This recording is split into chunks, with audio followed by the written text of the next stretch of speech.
Thanks for watching NTD Business. Coming up, a wake-up call about kids' education in America, with scores plummeting across the nation during the pandemic.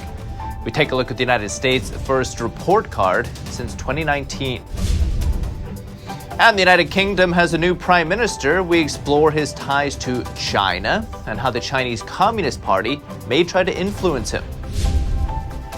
And Chinese stocks tanking after Xi Jinping gets a third term as head of the Chinese Communist Party. An analyst tells us the Chinese economy is going down the drain. We have that and much more coming up on NTD Business. It's great to have you with us. Paul Graney here. The CEO of Kraft, Heinz, says the food industry will be hit with even higher inflation and more supply chain issues. Company is already facing challenges due to shortages of raw materials, challenges the company's CEO believes will continue into 2023. Here he is. We've already increased the prices that we were expecting this year, but I'm predicting that next year, inflation will continue, and as a consequence, we'll have other rounds of price increases. During the second quarter of this year, Kraft Heinz already raised its prices by nearly 12.5%. It'll now report its third quarter earnings on Wednesday. And Americans may want to start saving up for a rainy day or maybe a rainy few months. According to the latest survey from the National Association for Business Economics, more than half of corporate economists polled say a recession is coming sometime before the end of 2023. 11% say the U.S. is already experiencing a recession. The findings, which show the economy is slowing as risks are growing, are based on responses from 55 members of the NABE. Among the biggest concerns, higher interest rates and historically high inflation. And historic setbacks in academic progress for school kids during the pandemic. The so-called Nations Report Card shows a record high decrease in math and reading improvement. Here's more details.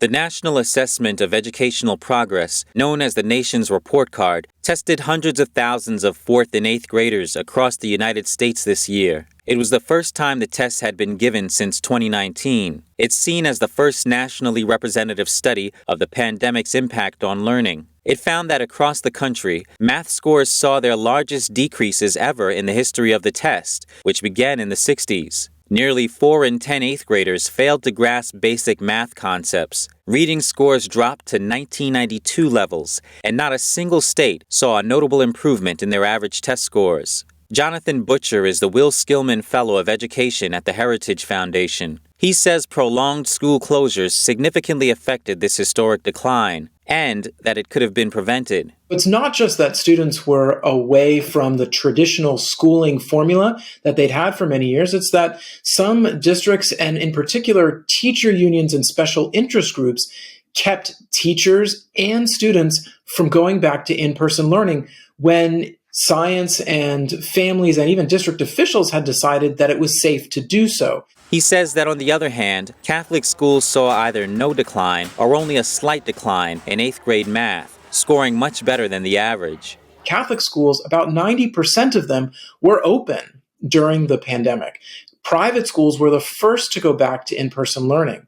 So by doing so, they basically saved, in some cases, students a year's worth of learning. U.S. Secretary of Education Miguel Cardona says schools have to make sure they're using the billions of dollars they received in funding from the COVID relief package passed in 2021, which Butcher agrees with. We're talking $200 billion was given to districts during the COVID years in relief money to have about 150 billion as of last spring that was unused.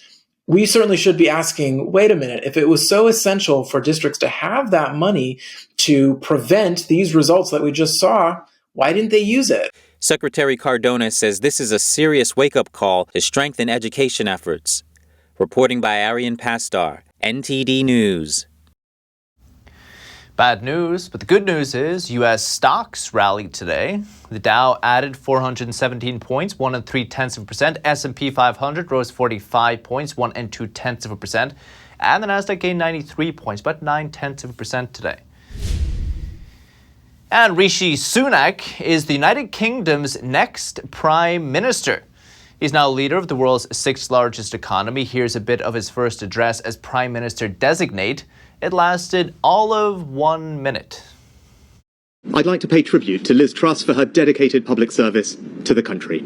She has led with dignity and grace through a time of great change and under exceptionally difficult circumstances, both at home and abroad. And I will make it my utmost priority to bring our party and our country together, because that is the only way we will overcome the challenges we face and build a better, more prosperous future for our children and our grandchildren. I pledge that I will serve you with integrity and humility, and I will work day in, day out to deliver for the British people. The markets reacted positively to Sunak's ascension. Bond yields falling immediately. Investors perhaps trust Sunak, who does have many credentials in finance. He was formerly Britain's finance minister, and he worked at Goldman Sachs, as well as 2 hedge funds. But there are signs that prompt caution and concern. In particular, Sunak's family runs a firm that has ties to China. Sunak's father-in-law is the founder of Infosys. It's a massive international technology and consulting firm. Its market cap of over $70 billion. Infosys is a major presence in China. The CCP, Chinese Communist Party, even officially listed Infosys as one of the top 10 global service providers in China. But Sunak himself has made strong anti-Chinese Communist Party remarks. 3 months ago, he said that, quote, China and the Chinese Communist Party represent the largest threat to Britain and the world's security and prosperity. He also said he would face down China. He even gave details on how. He said it helped businesses protect their intellectual property, and that he'd build a new international alliance of nations to defend against Chinese cyber attacks. Sunak also promised that he would close all of the UK's Confucius Institutes, 30 in total. Confucius Institutes are Chinese education programs created by the Chinese Communist Party. In fact, a former CCP official called them a, quote, important part of China's overseas propaganda setup. Sunak referred to them as a form of China's soft power. But despite Sunak's tough words, his stance has been only very, very recent. Before this, he was very soft on China, even to the point the CCP endorsed him during his running for Prime Minister back in July. CCP said that while most politicians took a hard stance on China, Sunak was pragmatic. And while UK politicians are generally hostile to China, Sunak previously said he's pursuing a complete sea change in relations. He wanted the 2 countries to strengthen their trading relationship and took concrete actions to do so. And all this despite China's threats to take over Taiwan, its repression of Hong Kong, its open intellectual property theft, and the genocide of Uyghur Muslims in Xinjiang. The chairman of the Committee on the Present Danger of China, Frank Gaffney, is concerned about the CCP's potential influence over Sunak. That's despite Sunak's recent U-turn in rhetoric. One sees these kinds of conversions in politicians frequently when they find it inexpedient to be holding views or taking policy positions or advocating courses of action that were their true, disposition and proclivities until some elective office beckoned, and then they suddenly abandoned all of that and would have you believe that they are very differently minded. Gaffney said it's not just Sunak's relationship with China, it's also his relationship with the World Economic Forum, or WEF. The WEF is a global organization of corporations and wealthy people. It says it's leading an effort to change the world with priorities on equity, climate change, and ESG principles. But some say the WEF is promoting international socialism. It's associated with ideas like abolishing private property and creating a form of central world government. One of his members wrote an article titled "Welcome to 2030, I own nothing and have no privacy, and life has never been better." What do you think? It's unclear whether Rishi Sunak is a member, but he does have his own page on its website.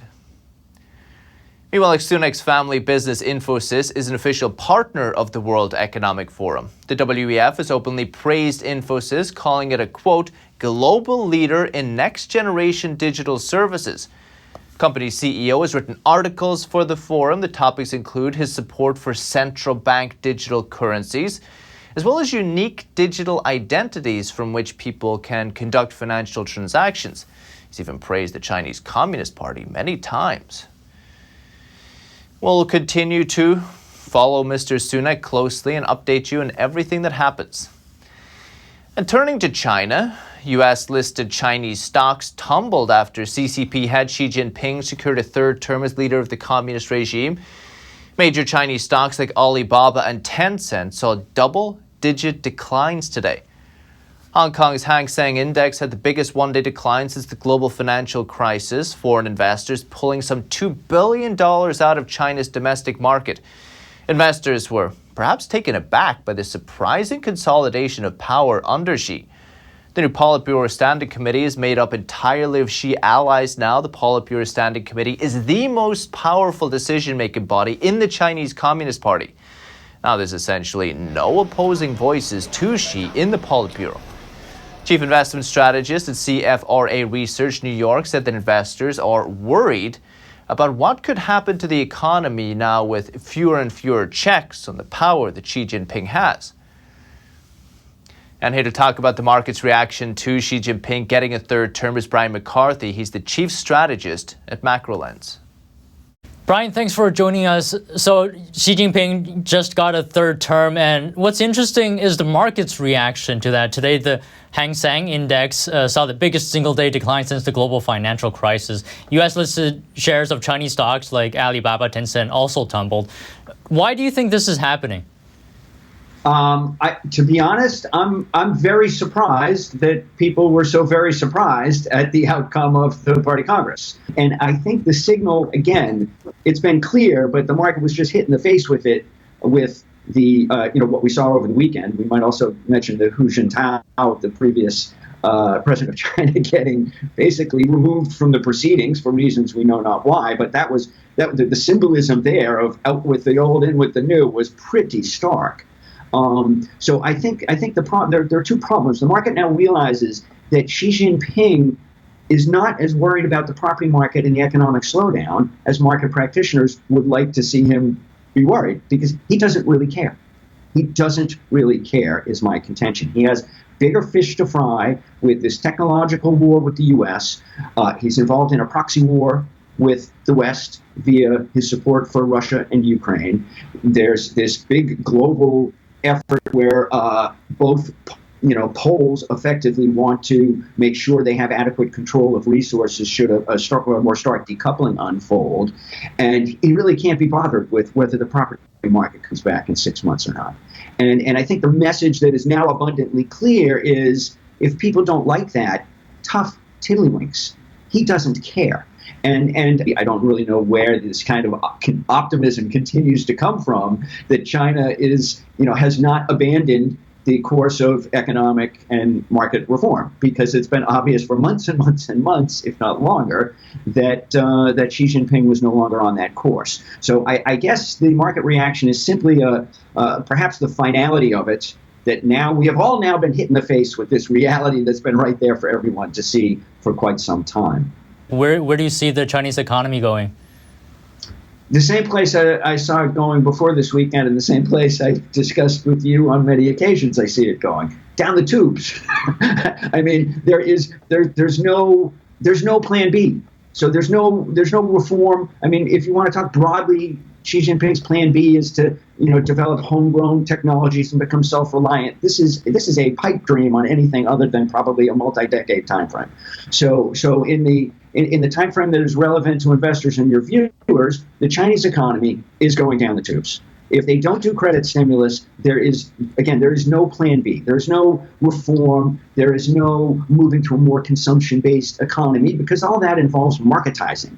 And that is not the direction in which they are going. So again, I think the thing that market practitioners and reviewers have to contend with is the possibility that Xi Jinping doesn't care.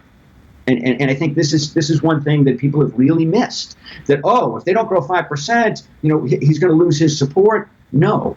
If you don't like the fact that growth is going to be zero, he doesn't need your support. He's got his guys. He is the emperor of China, or whatever, the supreme being. That's done. He doesn't need you to be happy about the rate of economic growth. And I think that's the message to the market. It's the message to the Chinese populace, and it is a very dour message. But again, I don't think anybody should be really surprised, because this has been the political direction of travel for several years now. Do you think a poor economy is what does it in for the CCP in the end? No, because look at look at North Korea, right? I'm not a buyer of this theory that people are going to be disappointed with economic growth, and that's going to somehow undercut Xi Jinping's power. And I think I said this on your show many months ago. It was clear. The reason I was not at all surprised that Xi has taken complete control this weekend was because of how he handled the property crisis. He didn't blink. He didn't resort to stimulus. He didn't seem to care. He decided houses are for living in, not speculation. I'm done with this speculation. And they put a stop to it, despite pretty severe ramifications for economic growth, some of which have yet to be seen. Like, this is going to be bad. But he was acting like someone who had no doubts about his political power. And now we see that apparently there's no reason he should have any doubts about his political power. So if growth is zero, people will be disappointed, they'll be upset, and his response will be tough tiddlywinks. Very interesting. All right, Brian McCarthy, Chief Strategist, Macro Lens, thank you very much. Thanks, Tom. And signs things are slowing in China. Tesla is cutting starting prices for the Model Y and Model 3 vehicles by up to 9% there. The Tesla's first cuts in China this year, and the news was not welcomed by Tesla investors, with shares falling nearly 4% in pre-market trading in the States. Last week, Tesla CEO Elon Musk said there was a recession of sorts already underway in China, but he expects Tesla to be recession resilient. Tesla shares, though, closed down 1.5% for the day. And a Chinese company is reportedly making surveillance cameras that can detect Uyghurs and Tibetans, two oppressed groups in China. NTD Sean Marshall has more details. Chinese CCTV, or closed-circuit television, has taken racial profiling to a new level. 4 types of surveillance cameras have the capability to identify race, skin color, Uyghur and Tibetan faces. According to a U.S. video surveillance research organization, Internet Protocol Video Market, or IPVM, reports that these cameras are made by Dahua Technology. See, IPVM says that the surveillance cameras can identify Uyghurs from within a crowd and issue Uyghur warnings to Chinese police, helping them to arrest Uyghurs quickly. This is the online police model touted by Dahua Technology to enhance the police's prediction, early warning, and prevention capabilities. In China, security cameras are everywhere you could imagine, even in company restrooms. Estimates put the number of security cameras in China somewhere between 500 and 700 million. Recently, Dahua Technology admitted to IPVM that the 4-camera product web pages did exist. But they declared that it was deeply troubled and concerned that the camera's appearance on its own website had already launched an investigation. In October 2019, Dahua Technology was placed on the sanction list by the U.S. Department of Commerce. Sean Marshall, NTD News. The midterm election is about 2 weeks away, and early voting turnout numbers are surging. According to data from election officials Edison Research and Catalyst, almost 7.3 million ballots have been cast in 39 states. Florida has the highest number of ballot casts, more than 1 million. California and Georgia each reporting more than 800,000 votes so far. And in Pennsylvania, more than 500,000 ballots have been cast. And could New York's next governor be a Republican? GOP Congressman Lee Zeldin has closed the gap with New York Governor Kathy Hochul in recent weeks, Some polls even show him ahead. That's despite New York's reputation as a deep blue state. This past Saturday, Zeldin was in Queens, New York, rallying his base. Yours truly was there. Our soon and next governor, Lee Zeldin. With some polls showing the unthinkable that we could have a Republican governor here in New York State, Congressman Lee Zeldin is here in Queens, New York, rallying his base in what will be a tense election 2 weeks this Tuesday. It's been 20 years since New York last elected a Republican governor, but one recent poll shows that Congressman Lee Zeldin has just inched ahead of the state's current governor, Democrat Kathy Hochul. You know what we need to do on day one is that we are going to declare a crime emergency in New York, and we are going to suspend cashless bail and the other pro-criminal laws they passed. Zeldin's tough-on-crime message seems to be what's catapulting him forward. He says declaring a crime emergency would end policies that are making it difficult for cops to enforce the law. Crime in New York, especially in New York City, has been on the rise. We feel unsafe when we're taking the subway, and we like our elected officials to be doing something about it. It's getting worse and worse and worse. Yeah, every day, because nobody does nothing about it. Hochul doesn't do nothing about it. 2 days ago, Governor Kathy Hochul said the state would send more money to New York City for subway policing. She also promised security cameras for subway trains. But Zeldin says too little, too late. His running mate, former cop Allison Esposito, says Democrat policies have tied cops' hands. We have to fund our law enforcement, give them the training, the resources, and the ability, the tools to do the job the way we need it done. Hochul and Zeldin will soon go face-to-face in the race's only debate Tuesday evening. Paul Graney, NTD News, New York. An Israeli 3D printed meat company, Redefined Meat, has revealed a new large-scale meat printer called Angus. The machine can produce different kinds of meats from plant-based ingredients. NTD's Andrew Thomas has the details. A touchscreen interface allows the selection of a steak from a library of different cuts. Users can also choose the desired tenderness, marbling, and amount of fat. And now I can start and go and print it and produce it, but I also have a pre-prepared list of jobs that I'm intending to do this day. At the company's labs, scientists study the characteristics of animal meat to mimic the experience of eating meat. In the past 2 years, we have been working deeply on understanding meat and what makes meat so exciting. And we identified a few components that we can recreate from plants and have the same exact performance as the tissue of animal meat. Redefined Meat will launch its products at restaurants and butchers in France this month, then in Italy, Greece, and Sweden later this year.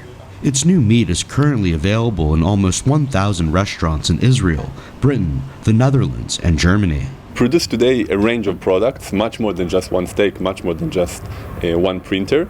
We have the factory in Israel and the factory in the Netherlands already producing over several tons a day. Plant-based meat products are becoming increasingly popular with consumers worried about animal welfare and the environment. People will probably continue to consume meat, but plant-based meat's impact on the environment could be significant. Andrew Thomas, NTD News. And that's the latest from the NTD Business team and myself, Paul Graney. You can follow me on Twitter, though, if you're there. And if you have any news, tips, or feedback for the show, you can always email us at business@ntd.com. That's all for today. Thank you for watching. We'll see you tomorrow.